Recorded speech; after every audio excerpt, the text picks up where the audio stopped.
Hey everyone, welcome back to In the Alley. My name is Cody. Glad you guys are back for another video. Today, we're previewing the 4 games that are on the docket for Saturday night. Now, I'm not going to splice these up. Tried that last week. Just too much hassle, too much editing. I'm just going to throw them all into one video. So timestamps, as usual, are going to be right there. Without further ado, let's get into it. 6:05 game, Tulsa traveling to Massachusetts. All right, so starting us off here, 6:05 p.m. Central Time, YouTube and Caffeine TV, live from the Tsongas Center in Lowell, Massachusetts. The 3-5 Tulsa Oilers traveling east to take on, well, northeast, to take on the 5-3 Massachusetts Pirates. Now, just a couple weeks ago, we were contemplating if both of these teams were really challenging for the number 2, number 1 seed, things along like that. Tulsa seemed like they were kind of getting it going. Massachusetts at one point was the number 1 team in the East. Oh, how the mighty have fallen. Both these teams have just kind of looked off the last couple of weeks. A couple of losses for both of them. A trouncing for Tulsa when they played Green Bay. And not too much better playing San Antonio. They had a nice comeback, just didn't work out. On the Massachusetts side, what should have been a win last week turned out to be a loss. They just have not seemed like their typical Massachusetts selves. Now, you look at the statistical leaders here. Daniel Smith has been traded. We will talk about that, the 25-man roster and things along those lines. So Andre Sale back. He is back from the Arena Football League. Didn't really work out for that team. And he is now the quarterback again. So this is not necessarily new territory for the guy. He played for Tulsa last season for a little bit. Leading rusher is Gerard Ware. He is not playing since he's on injured reserve. We'll talk about that later. That's going to be a little point of contention. Alexis Rosario leading in the receiving category. On the defensive side, you still kind of have your usual suspects, Noah Lyles, Jordan Jones, and Trey Harvey. On the Massachusetts side, Alejandro Benefield leading in the rushing category, the passing category. And we're going to need to rely on him a little bit. Jimmy Robinson off a 5-touchdown performance on the ground. It's a shame they couldn't get the win. He had a really, really good stat line that we'll talk about here in a minute. Tio Redding, still your leading receiver with Isaac Zico out for the season. Going to need to rely on the passing game a little bit here if you want to beat Tulsa. Same thing, usual suspects for Massachusetts defensively. Julius Turner, Calvin Bundage, Matt Elam leading in their statistical categories. Now, players to watch here for the Oilers. I have Alexis Rosario. 4 catches, 34 yards, and 3 touchdowns. Damn near every catch was a touchdown. He helped mount a pretty good comeback against San Antonio. It just kind of fell short. The thing I want to talk about here with him, though, is he's had these great games, 100 yards, 80 yards through the air, multiple touchdown games. You see his stats right there, 12 total touchdowns on the season, 3 just last week. Can he just keep this pace? I mean, he has been doing all right. It's not expected to have every game a player gets 80 yards. That's my personal expectation if you're going to be a breakout player. It might be asking too much for certain players. It's perfectly fine. That's not me dogging anyone. That's just my own personal stuff. For Rosario, though, we don't know who's going to be running the ball for Tulsa. We'll just cat out of the bag right now before we get to the rosters. They don't have a running back on roster as of right now, the last time I checked. So we will see what they can do. I'm hoping that their passing game can get going. Massachusetts and their, passing defense hasn't necessarily been up to snuff lately.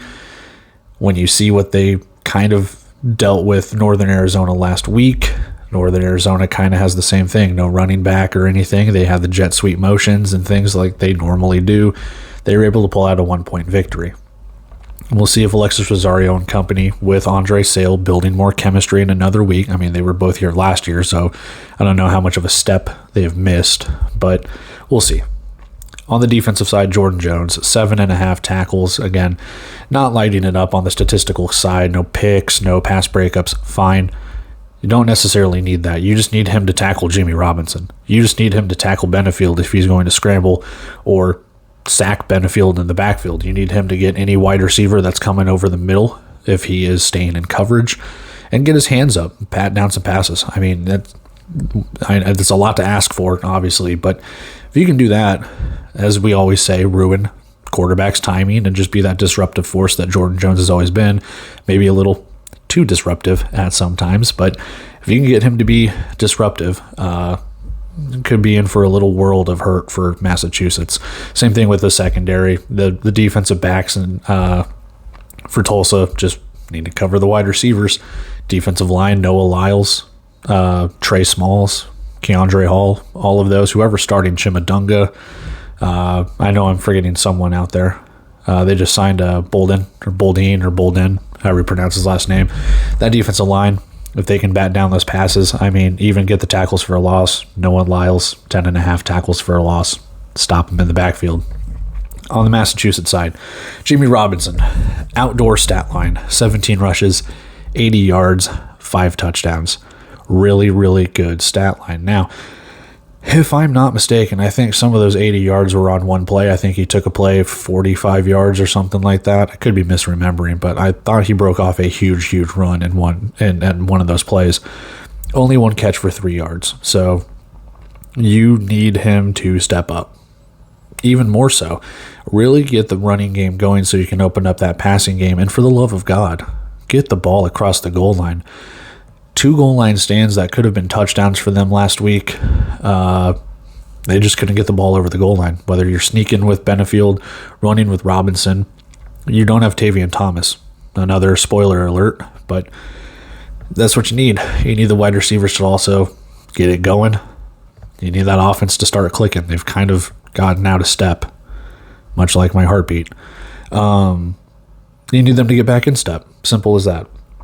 Defensively, Kelvin Bundage, 8 tackles, 3 for a loss, 1 sack. Same old from him. Massachusetts leads the series 2-0. Their last game, week 15 of last year in Massachusetts, 43-24. Pirates are favored by 10 points with a locked money line and an over-under of 82.5. Let's go talk about our injuries, our rosters, and our bets. Okay, so injury report popping up here, as I alluded to earlier. Gerard Ware Jr., however you want to pronounce it, and Jake Balderrama are 2 additions to the short-term injured reserve for Tulsa. A little bit of a blow to the offensive side of the ball, but we'll talk 25-man rosters. It seems like they've kind of shorn up the offensive line a little bit. For Massachusetts, Eugene Ford's still there. Sam Montgomery is an addition, and Connor Dagenhart is another addition to the short-term injured reserve list. Zico and Mamadou Mbai remain on the season injured reserve. There's our injury report. Let's go take a look at our 25-man roster. Our bet, we'll move on with preview number 2. All right, roster time. For the away team, for Tulsa, as I alluded to earlier, there's no running back on the roster. You are with your 4 wide receivers. You have Dylan Van Boxel, and again, they still have room to add another player. I'm sure they probably have at the time of this recording, so probably need to go through and look back at it. But as of right now, they have Jeremy West, who they signed, I believe, last week, Patrick Barrett, and Dante Bivens on the offensive line. When it comes to that offense, it is a little scary for me. You've got a new guy on the offensive line coming up. Yes, the wide receivers are there. We'll see what they do when it comes to empty sets, 1 wide receiver back, what jet sweep motions and stuff that they use. It's the Andre Sale show. Simple from that. On the defensive side, they had a lot of defensive linemen. A lot of cooks in the kitchen there. I'm probably going to sit there and say that Lyles, Bolden, and Trey Smalls are probably going to be your starters. They started last week. We'll see what they do if they kind of tinker with it a little bit. Jordan Jones, starting linebacker. And they did sign Michael Witherspoon back from Vegas. I believe he played with Vegas last year. He cannot remember if he played a little bit for Tulsa too. I swear to God, I remember him playing for Tulsa at one point. Anyway, usual suspects on the defensive secondary side: Moores, Hawkins, Galden, Katron Allen, Travion Bryant, Trey Harvey. More of the same defensively for Tulsa. On the Massachusetts side, Quincy Patterson. He is a new addition to the quarterback room. It's going to be Alejandro Benefield, barring an injury. Jimmy Robinson, as I said earlier, he is the only running back on the roster. Tavian Thomas is gone. They have signed Tyler Hudson. We'll see if he gets into the game. Otherwise, it is more of the same on the wide receiving front. Offensively, offensive line, they have the same suspects. Branch did start, I believe, last week, and along with Navon Donaldson, I believe, and maybe Jeremy Cooper. Don't quote me on that, but I think that's what it was. Defensively, they have signed Israel Antwine, and we'll see if he gets into the game. Probably filling in that Sam Montgomery depth defensive line role. Linebacker Calvin Bundage. We'll see if Jaden Woodbay gets in there. Woodby, he did play defensive back last week, and Paris Ford got signed. And we'll just see what that defensive secondary does. That's the little thing that kind of concerns me about Massachusetts. Does that secondary hold up against the passing game of Tulsa? Likewise, does the offense of Tulsa have enough firepower against that defense with the injuries and stuff that they have sustained? We'll see. Kicker, Callum Sutherland. Josh Gable has been released, so they have a new kicker. That could play into it. We'll see. But as of right now, let's go check out our bet, and we'll move on with preview number 2. All right, best bet, over 82.5. I don't really have a reason why.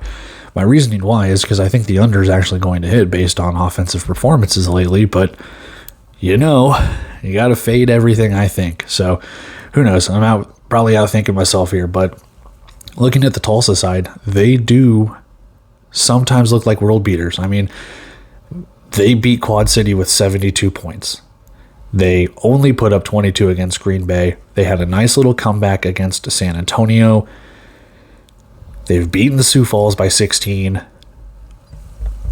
Yeah, who are you going to get? It's a Jekyll and Hyde kind of situation when it comes to Tulsa. On the Massachusetts side, they just kind of routinely put up 40 points. They're good. They can put up those points. They have an offense that can explode at any point in time. The defense looked good. They looked all right against Northern Arizona. They have had these wins. When is the coming out party going to happen? I guess is what I'm going to ask. I don't know. I got to go over 82.5. I think another week of practice for Andre Sale, building more chemistry with those wide receivers. Just curious to see how that offense goes. It's that simple. If Massachusetts can overcome their goal line stands, maybe they put up more than 40 points. Who knows? Tulsa's really good at a goal line stand, though. You've seen it in multiple games this season, so we'll see. But yeah, I just got over 82.5. Life's too short to bet the under. Let's hope for some points here. I want a good game. I want to see something in the 40s for both sides, so over 82.5. Okay, preview number 2. We're going out to the desert. 8:05 p.m. Central Time, YouTube and Caffeine TV, live from the Desert Diamond Arena in Glendale, Arizona. The 0-7 Duke City Gladiators taking on the 4-4 Arizona Rattlers. Duke City did not look good last week against San Diego. Only 21 points. Arizona did not look that good in the second half against Bay Area. Is this finally the get-right game for Arizona? Does Duke City get their first win? Let's talk about it. Leading statistical leaders for both sides. Joe Mancuso, Jeff Carr, and Journey Sloan. Duke City's offense, you have to beg the question of how prolific is this offense ever going to be? They looked really good against San Antonio. The thing about San Antonio's defense, though, is San Antonio's defense a couple weeks ago was not that good. Defensively, Duke City's defense is up to snuff. They're all right. Nothing too not good, not bad. They have glimpses where they look really good. Tamar Hart really taking over that defensive side. There is a question that we'll have to ask in a minute when it comes to the rosters. Aaron Jackson, that secondary looks all right, and we'll see. But the defense could take a hit this week, is what I'm going to say. Offensively, Dalton Snead coming back from his injuries. He's played, I believe, just this last week against Bay Area for the full game, because the week before that they had Garrett Kettle, I believe, against Tucson. So, is another week under the Dalton Snead belt? Is this another week to build that chemistry?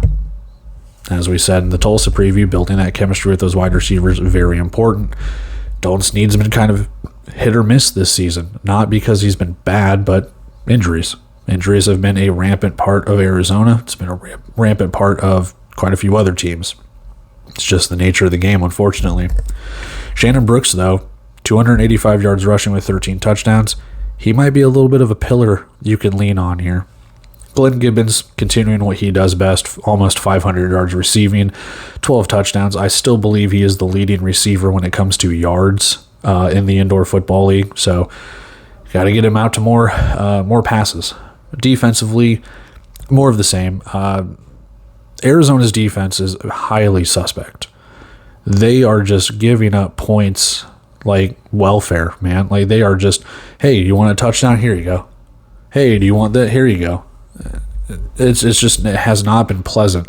Yeah, there have been some things with, turnovers and stuff that, onside kicks and stuff in that Bay Area game that let Bay Area kind of secure that win. But I don't know. That defense is just, it's a big question mark right now. And they are healthy. They are healthy to an extent. They finally got all their players back for the most part. We'll see. Maybe adding that and the health and the second half of the season, they can go on a run here. But Theo Majette, Connor Taylor, Jermaine Dobbs, still the leading guys for like the last few weeks in their respective positions on the defensive line, linebacker, and defensive backs. Players to watch here for Duke City. Joe Mancuso. I don't really have anyone else that has kind of set a spark on the Duke City offense. Jeff Carr, and this isn't to say the players are bad, it might just be an offensive scheme. Jeff Carr does not excite me. The wide receiving core, minus maybe Devonair Conliffe, does not necessarily excite me. Journey Sloan can get hot if needed. Tyron Laughinghouse can get hot if needed, but they just are not setting the world on fire right now. Joe Mancuso has to be that guy that can get that ball out there. He looked really, really good against San Antonio. You need to find that fire again. Only 123 yards, 3 total touchdowns. He didn't really rush the ball that much. Defensively, Tamar Hart, he has had not the best game.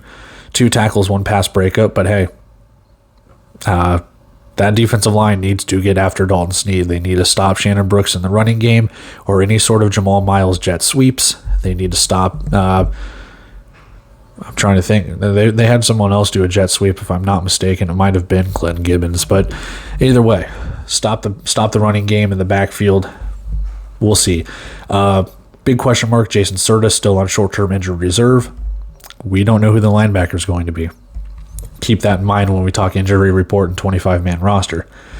On the Arizona side, Dalton Snead, more of the same. I mean, I can put Glenn Gibbons here as a player to watch because he's going to be kind of an appendage to Dalton Snead. If Dalton Snead's having a good game, Glenn Gibbons is probably having a good game, or vice versa. If Glenn Gibbons is having a good game, that means Dalton Snead has time to throw, and he's got time to throw deep.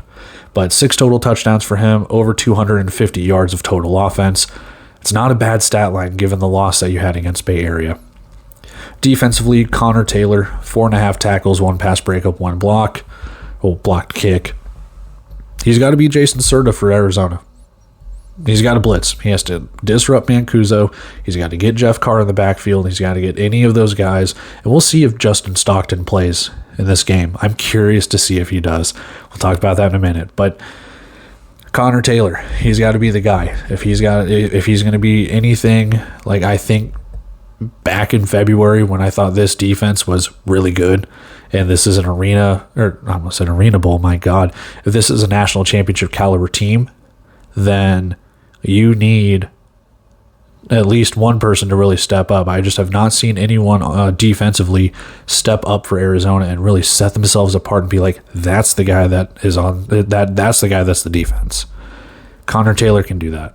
I think he can. We'll see. Series history. It favors Arizona. 9-0. They have never, ever lost to Duke City. Does that trend continue? Who knows? Last meeting, 57-34, week 14 of last year. Did they play in Albuquerque last year, or was it still Rio Rancho? I think they played in Albuquerque last year. Anyway, at Duke City, week 14 of last year, Arizona favored by over 2 touchdowns with a locked money line and an over-under of 87.5. That being said, let's go check out our injury report, our rosters, and our bets. All right, injury report. Nothing to report from Duke City. Same three guys from last week. For Arizona, PJ Braun, Paul Braun, however he wants to go by, he is put on there, and Rashawn Yates, I believe, has been taken off the short-term injured reserve list for Arizona. That's it. Easy. Everyone else stays the same. Let's go check out the roster and our bets, and we'll move on with preview number 3. All right, 25-man roster. I lied in the preview. I kind of got ahead of myself. I said Duke City might not have a linebacker. I was thinking of the wrong person. My fault. When you look at the away team, as we do, the offense has gotten better, ? When you look at that offensive firepower, they have traded for Tamari and Terry from the Jacksonville Sharks.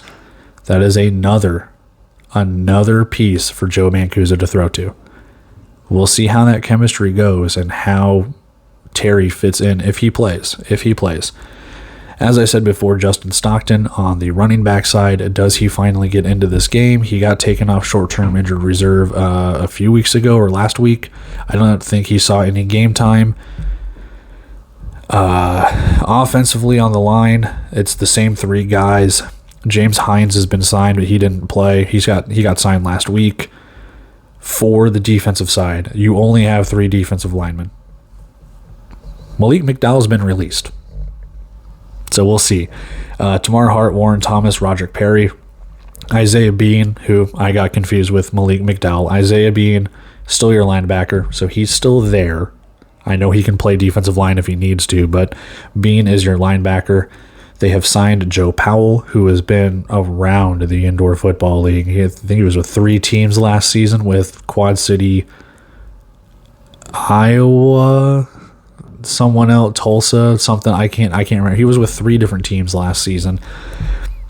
And then Craig Holmes. I know he got into the game last week against San Diego. We'll see if he actually starts, but Joe Powell might take that spot since he's got that experience. Ernesto Lacayo rounds out that roster. On the Arizona side, nothing really changes. Offensively, it's more of the same. Nothing has changed, minus PJ Braun going on injured reserve, but I don't think he has seen any game time action. On the defensive side, they do get Rashawn Yates back, but again, more of the same. Since he's been on injured reserve, he hasn't started. They've had Symes, they've had Majette, they've had Lowry come in, Jemias Pittman, more of the same. Do we see Traveris Farrell? That's the question I want to ask. He got released and signed from Tucson over to Arizona. He has not seen any game time. I don't think he's even suited up yet. So it's a little concerning to me that why would you leave Tucson to go to Arizona and not even play when he was the starting linebacker? Who knows? Behind the scenes stuff, I don't know. Defensive secondary, like they're starting to get healthy again. Dobbs, Merriweather, Winfrey, Amari Alexander, Perkins, and Hodge. Dawson Evans rounds out that roster. So, dare I say, almost a fully healthy Arizona team when it comes to the starters that they have been playing all season. Let's go take a look at our bet. We'll move on with preview number 3. All right, best bet, over 87.5. Same thing with Tulsa. I just want points. Simple. I hope that Arizona's offense is up to snuff now. I mean, Glenn Gibbons came out like a rocket in the first couple of weeks. He's been kind of quiet. I'm hoping that they can get that passing game really rocketing against Duke City. You're going to have some tired legs there on the defensive line if they don't have anyone to kind of, have someone take a breather for the Gladiators. Can Arizona run and run effectively, get points up that way, whether it's Snead, Shannon Brooks, whoever, even Jamal Miles on the jet sweeps? For the Duke City side, you have a new wide receiver. And I forgot, I was going to mention this in that roster. Tyron Laughinghouse is in there. I've just completely forgot to put him in there for like the last couple of weeks on the roster thing. He's still there. So add another wide receiver to that list. But you have a bevy of wide receivers. You have Jeff Carr, or even if Justin Stockton does play. I'm genuinely curious to see how Duke City's offense responds to only getting 21 points against San Diego. Yeah, it's not the old Arizona defense that we know and love, but it's there. Can Duke City put up points? I don't know. You're asking both teams to put up 44 points to hit the over. Maybe Duke City doesn't hit that. Arizona can get a little bit more. Points. Let's go points. But there's my best bet, over 87.5. It's probably not going to hit. Fade it. Who cares? Let's move on to preview number 3. All right, preview number 3. 8:05 p.m. Central Time, YouTube and Caffeine TV live from the SAP Center in San Jose, California. Coming to you, we've got the 4-4 San Antonio Gunslingers taking on the 7-1 Bay Area Panthers. And I'll be honest, in my opinion, I have been sleeping on Bay Area and possibly just secretly hoping for them to lose for the last couple of weeks. Boy, have I been wrong. Boy, have I been wrong. I have thought this team has not been that good. 7-1. Really good. They are the number 1 team in the Indoor Football League when you put in the conference record and everything as well. So, my bad. 4-4 San Antonio takes their high-powered offense over to the Gold Coast. You're looking at the statistics here for both leaders. These teams should put on a good game. It's kind of a mixture of, we'll see what the passing game does for Bay Area. We know the passing game is going to be good for San Antonio. Can that pass defense of Bay Area really take them off their game? We'll see. Sam Castronova, almost 2,000 yards at the halfway point of the season. Incredible. And on top of that, 46 touchdowns and only 2 interceptions. I cannot remember what Nate Davis's records were when he broke them with Duke City. I don't know if Sam Castronova is on pace to break like the single season touchdown record for passing touchdowns or yardage or whatever. Probably need to go look that up. I don't know if the Indoor Football League has that on their website, but that could become a historic season if he keeps pace. He's your leading rusher. DJ Myers, 451 yards receiving, so just not that far off from Glenn Gibbons. I believe, like I said, I think Glenn Gibbons is leading in receiving. Correct me if I'm wrong in the comments. I think that's correct. I think DJ Myers might be second.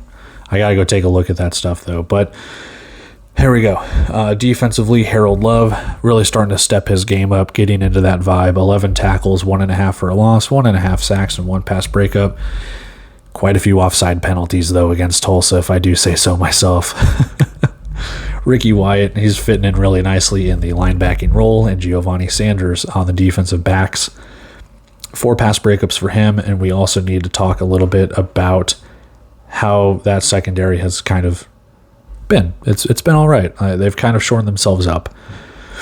On the Bay Area side, Daquan Neal, I think, has finally solidified the starting position for Bay Area. Doesn't mean Felix Harper might not start another game or injuries or something can't happen, but I think Daquan Neal has it from here on out, especially with this performance in the last game against Arizona. He's your leading rusher. He has over 1,000 yards of total offense and 22 total touchdowns. JT Stokes, leading receiver for the Panthers, 372 yards, 6 touchdowns. And BJ Tafalele, Darren Hungerford, and Tyler Watson are leading candidates in their categories. Tafalele is a little bit of a mystery. We don't know if he's going to play defensive line this upcoming week, if he'll play linebacker, or if he just rides the bench and plays a depth role. We'll talk about it. Let's talk about players to watch, though. Sam Castronova, I think I'm just going to put him here every week. The reason why? He has been spectacular. 20 of 25, 274 yards, 7 passing touchdowns. Add on top of that 51 yards rushing, he's had over 300 yards of total offense. He's just a man on fire. Again, I've said this damn near every preview for them, or maybe in any recap or whatever. MVP. He's there. He is the MVP for me. It might not be for other people. It could be Jerome Johnson. It could be whoever. He is the MVP. When you talk about the most valuable player to their team, where is San Antonio without Castronova? And I can ask you one thing. If Jacksonville had Sam Castronova like they did in the NAL last year, winning a championship, got him midway through the season, where would they be right now? They wouldn't be 1-7, I'll tell you that much. But this isn't to bash on Jacksonville. This is just to show you how good Sam Castronova is. The fact that he's in the Indoor Football League speaks volumes. He is damn good. Defensively, Harold Love, 3 tackles, 1 for a loss, 1 sack. More of the same. Limit those penalties. Be that bull rush up the middle on the center. Get after Daquan Neal, make him roll out of the pocket. Yes, he'll probably take off, scramble, and get the yards that he does, but if you can limit that, make sure that he doesn't have time to throw deep. Might pull something out of your ass. Who knows? On the Bay Area side, it's Daquan Neal. On the reverse, 6 of 8 for 90 yards. He doesn't need to throw it. Those 6 catches, by the way, the 6 of 8, all 6 catches by JT Stokes. So find someone else to throw it to. If not, you cover everyone else, leave Stokes open, I guess. 75 yards rushing, 6 total touchdowns for Neal last week. It's not a pretty stat line necessarily, but he gets the job done. They're 7-1 for a reason. He's part of it. Yeah, Felix Harper started some games too, but Daquan Neal is kind of that guy that's kind of taken over. So defensively, Tyler Watson. It's anyone on that defensive secondary. You know those wide receivers for San Antonio are going to get their catches and their yards. Myers, Upshaw, Naquan Murray. I'm leaving someone else out. Keyshawn Harper out of the backfield. Who the hell am I leaving out? I apologize. We'll talk about it. Tyler Watson. You do have some guys coming off a suspension. We'll talk about that. They need to get after it. These two teams have never met. 0-0. So interesting to see how this game plays out. Bay Area favored by 9. Money line juice to them and an over-under of 106.5. Let's go take a look at our injury report, roster, and our bets. We'll move on with the final preview after that. All right, so injury report. San Antonio, they've put Austin Collier on there and Savante Davenport. A little bit of a blow to the defensive side of the ball when you see 3 of those guys are on defense. For Bay Area, Keontae Northington has been added to the short-term injured reserve, but you notice here compared to last week's, all the suspensions are gone. Players that have returned have either been not re-signed, but like assigned back to the roster or released. We'll talk about that in a minute, but that's it. Pretty simple injury report. Quite a few players injured, unfortunately. Like I said, previous previews. That's the name of the game, unfortunately. That's just what you have to deal with. So let's move on. You fill in next man up, and we'll take a look at those 25-man rosters, see who fits in where. 25-man rosters popping up, and how can I forget Cali Rashad? My goodness. Let's talk San Antonio, away team first, as we do. More of the same offensively. Rashad, Murray, Upshaw, Myers. We'll see if they dress Gregory or Trey Long. It's been Trey Long the last couple of games, or the last game at least. Actually, I think they had Long and Gregory now that I think about it when they played Duke City. Anyway, Keyshawn Harper, your lone running back, more of the same when it comes to the offensive line as well. I believe they did have Colby Bird dressed last week because I believe Isaiah Hardy went down with an injury and came back. Anyway, on the defensive side, a little bit of depth on the defensive line. They have had Jeremiah Kane. He is not dressed at all. They've kind of gone with the same defensive line. Ricky Wyatt leads on the linebacking core, and your defensive secondary, more of the same. Victor Hampton has come off injured reserve, so he should fit right in there. We'll see how he looks with the lack of playing time that he's gotten just from being injured. We'll see if Khalil Finley steps up or if they put Hampton right, kind of feed him to the wolves. So on the Bay Area side, more of the same. I don't think they've had any like releases or transactions other than the players coming off of suspension. I take that back. Pierre Williams, he is back from short-term injured reserve, so just another addition to that offensive firepower on the wide receiving side. Defensively, Morris Joseph and Sue Kamara are back from their suspensions. Secondary, Joe Fouché is back from his. So like I said, we'll see if BJ Tafalele, who is in that linebacking spot, goes into the defensive line and starts there, if they push him back to linebacker, or if they just kind of make him a depth piece. We'll see. More of the same, though, from Bay Area.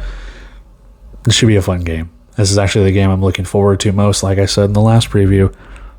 Slowly becoming a San Antonio fan here. I love what the offense is doing, and it's a fun game. Anyway, let's go take a look at our bet, and we'll move on with the final preview. Best bet, +9, San Antonio. This offense can score points. I hope they do. I hope they win. I really, really like San Antonio. I don't know what it is. I'm going to say this in a quiet voice so no one can hear me. So no one else there can hear me. But I like the San Antonio Gunslingers. I'm quietly rooting for them. Don't tell anyone. It's our secret. I'm going to keep it our little secret, okay? I got +9 for the simple fact that I really think that this offense can put up points. I want to see if Bay Area's defense can prove me wrong. They probably will because betting sucks. But yeah, we'll see. The mantra for them is 60 points. Can they put up 60 on Bay Area's defense? Rob Keefe has something to say about that. So let's move on with our final preview, and we'll get on out of here. All right, final preview of the night, 8:05 p.m. Central Time, YouTube and Caffeine TV, live from the Findlay Toyota Center in Prescott Valley, Arizona. The 2-5 Tucson Sugar Skulls heading northbound to take on the Northern Arizona Wranglers, who are 5-3. Should be a fun matchup. These two teams have already played twice already this season.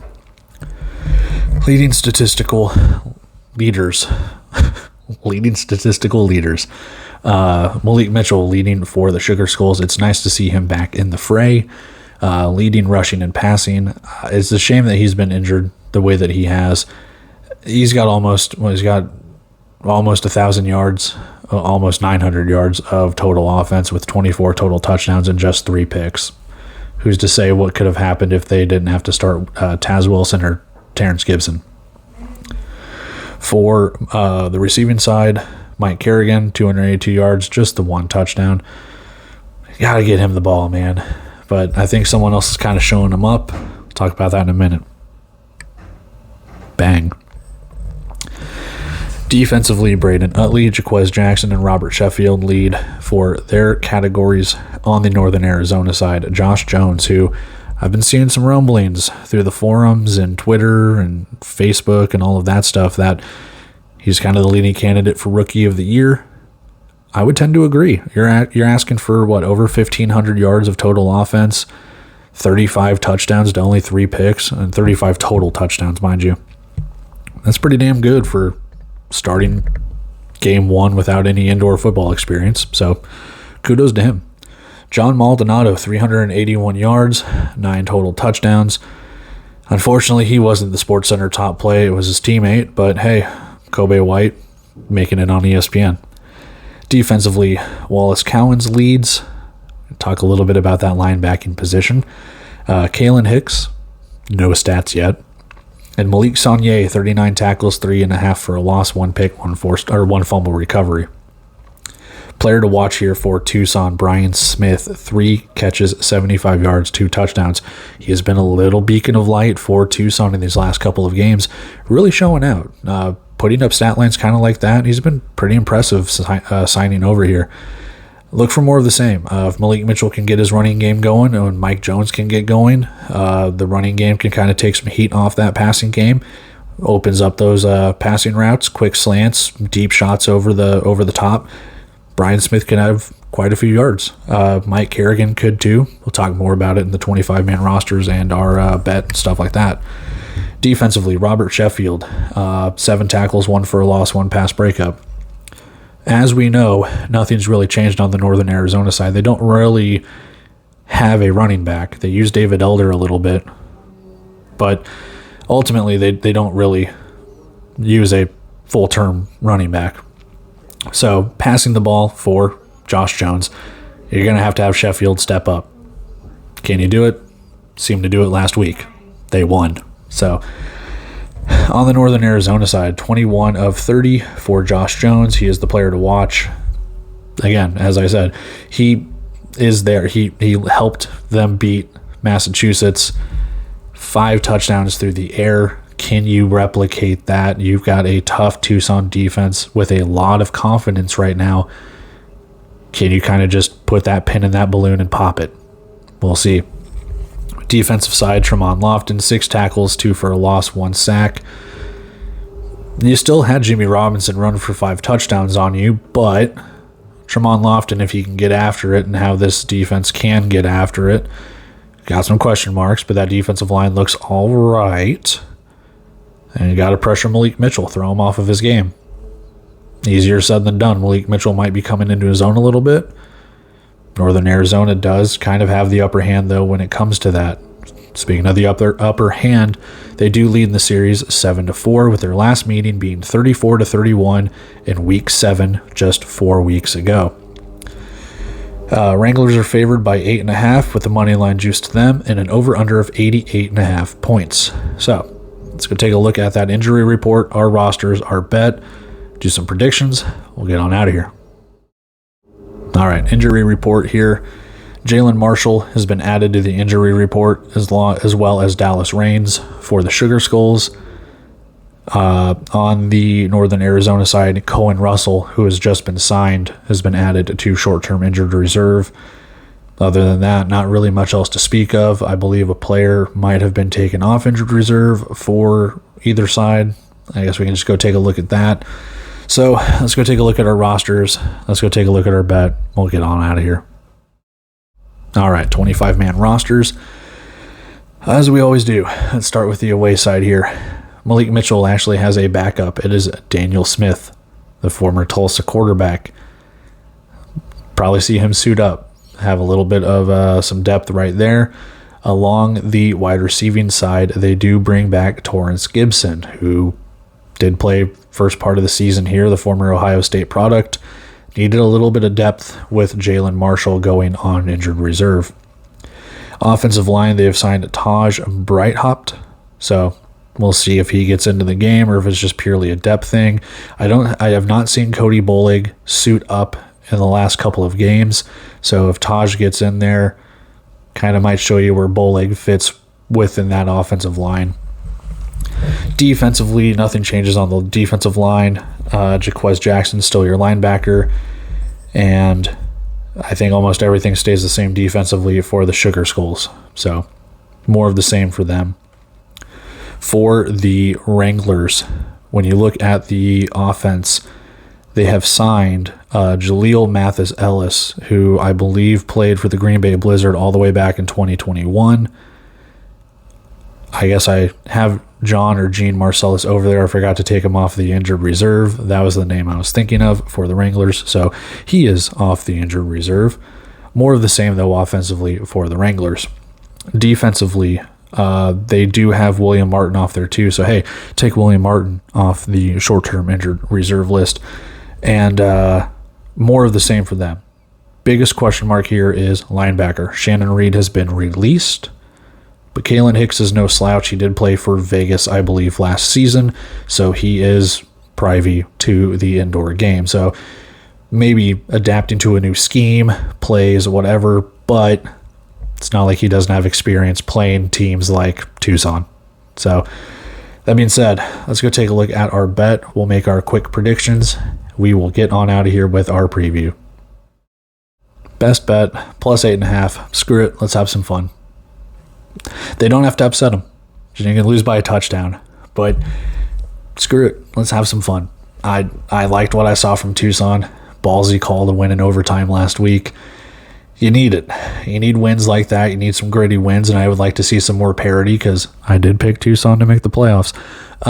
So anyway, I would like to see them pull the win. I don't necessarily know if I have that yet. We'll talk predictions in a second, but plus 8.5.